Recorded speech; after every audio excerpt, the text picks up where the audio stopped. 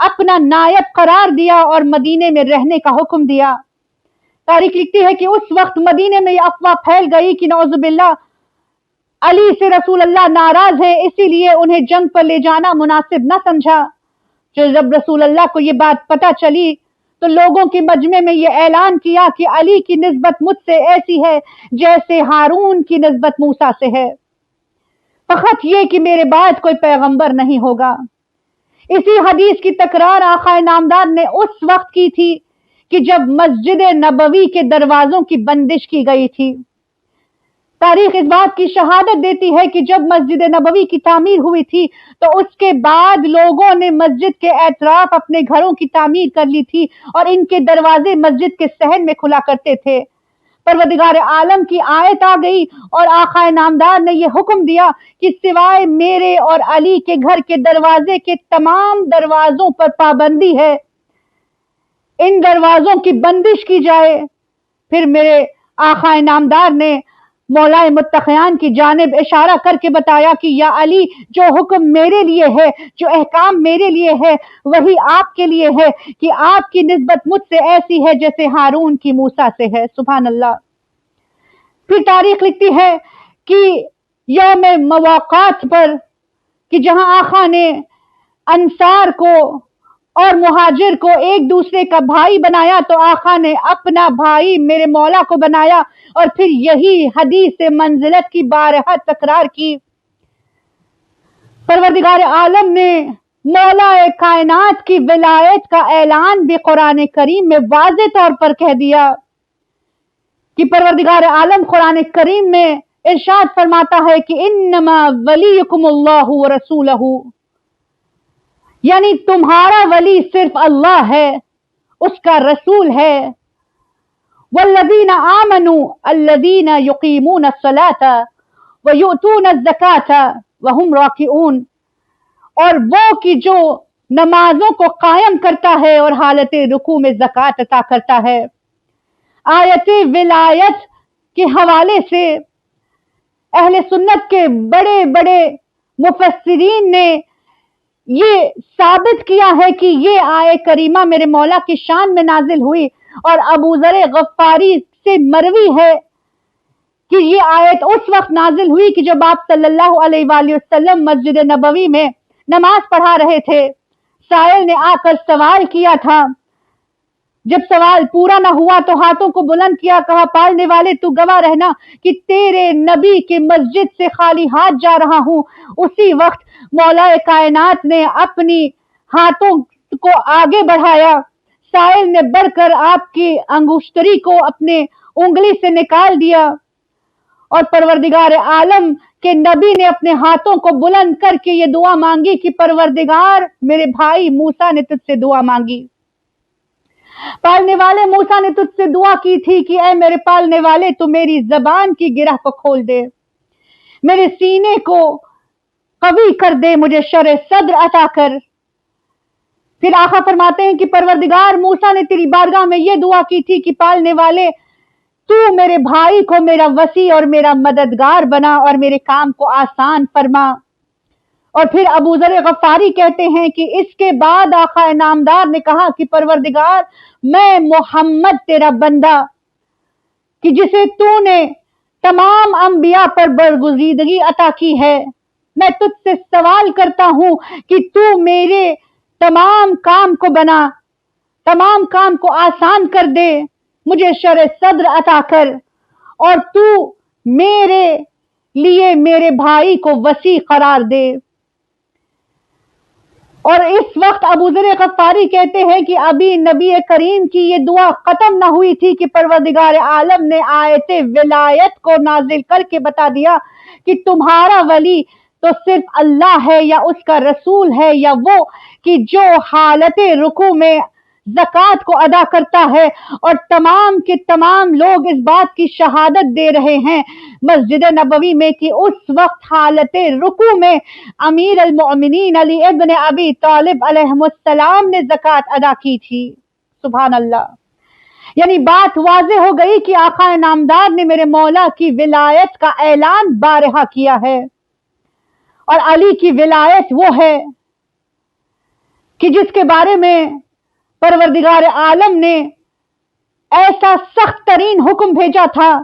کہ جس کی ولایت کے اعلان سے دین مکمل ہوا تھا۔ تاریخ گواہ ہے، اہل سنت کے کئی محدث اس بات کی گواہی دیتے ہیں، حتیٰ کہ رسول اللہ کے زمانے میں جلیل و قدر صحابہ کی جو محدثین تھے وہ لکھتے ہیں،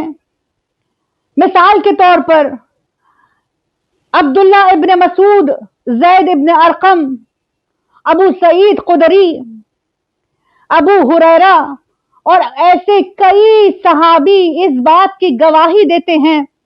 ایسے کئی محدثین اس بات کی گواہی دیتے ہیں کہ جب آیت بلغ نازل ہوئی تھی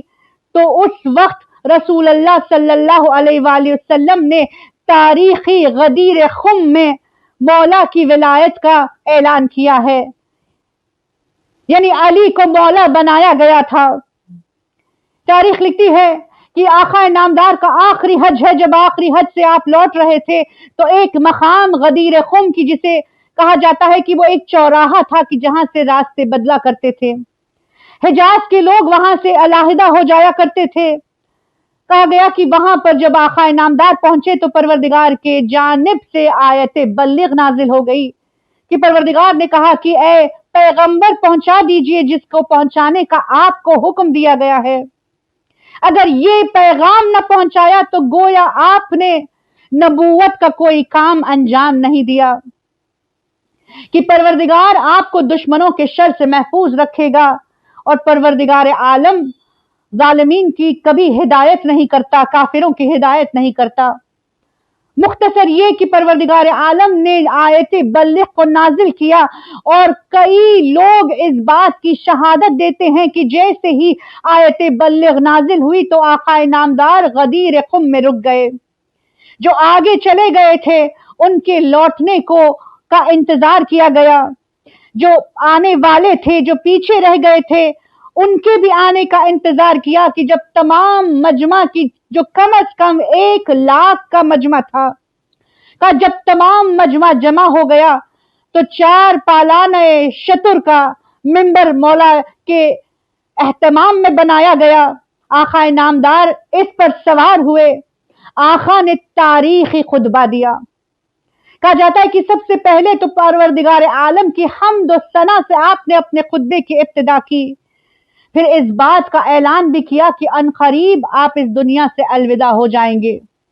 آقا نے فرمایا کہ پروردگار عالم کے آواز پر عنقریب میں لبیک کہوں گا اور تم میں موجود نہ ہوں گا۔ پھر آقا نے لوگوں سے سوال کیا کہ خدا کی بارگاہ میں میں جواب دے ہوں تو اے لوگوں بتاؤ کہ کیا میں نے کار رسالت کو انجام دیا ہے، تم نے مجھے کیسے پایا؟ تو تمام مجمع نے ایک جٹ ہو کر کہا کہ یا حبیب خدا، آپ نے بے شک اپنے حق کو، اپنی حجت کو تمام کیا، مصیبتیں اٹھائی اور ہم تک یہ بہترین دین پہنچایا۔ پھر آقا نے سوال کیا کہ بتاؤ کیا تم خدا کی توحید کی، میری رسالت کی اور نبوت کی گواہی دیتے ہو؟ تو تمام مجمع نے ایک ساتھ توحید اور رسالت اور قیامت کی گواہی دی۔ پھر آقا نے سوال کیا کہ کیا تم سن رہے ہو؟ 2 مرتبہ اس سوال کی تکرار ہوئی، مجمع میں اس طرح سناٹا چھا گیا کہ سنسنی سی پھیل گئی، اور تاریخ لکھتی ہے کہ اس وقت آقا نامدار نے حدیث ثقلین کی تکرار کی۔ آقا نے کہا کہ میں تم میں 2 گراں قدر چیزیں چھوڑ کر جا رہا ہوں، خیال رکھنا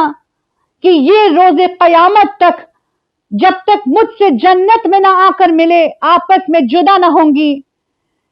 ان سے ہمیشہ متمسک رہنا، نہ ان پر سبقت حاصل کرنا، نہ ان کے پیچھے رہ جانا کہ ورنہ ہلاک ہو جاؤ گے۔ اور پھر آقا نامدار نے کہا کہ یہ 2 گراں قدر چیزیں قرآن اور میری اہل بیت ہے، کہ ان سے ہمیشہ متمسک رہنا،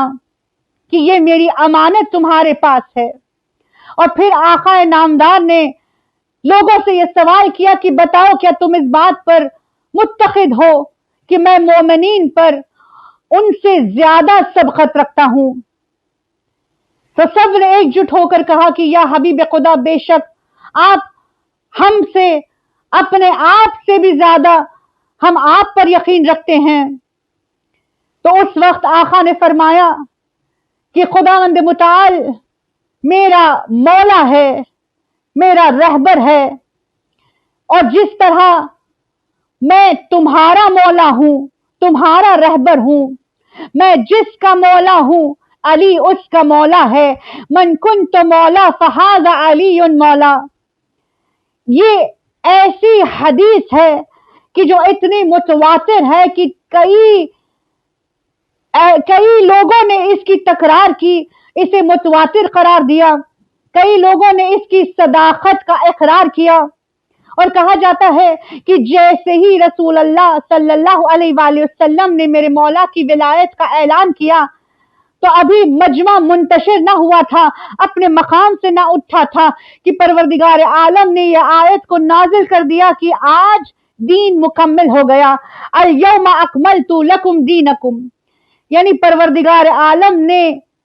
اعلان ولایت امام علی علیہ السلام سے دین کو مکمل کر دیا۔ اور کہا جاتا ہے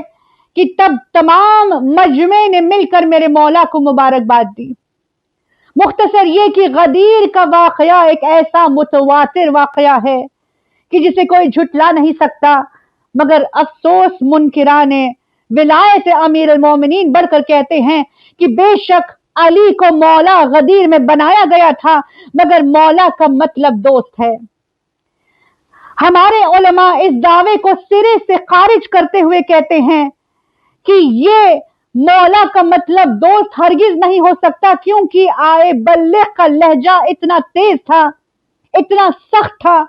اور پروردگار نے اپنے نبی کو کہہ دیا تھا کہ اگر یہ اعلان نہ کرو تو گویا کار رسالت کا کوئی کام انجام نہ دیا ہے۔ اور پھر اس اعلان کے بعد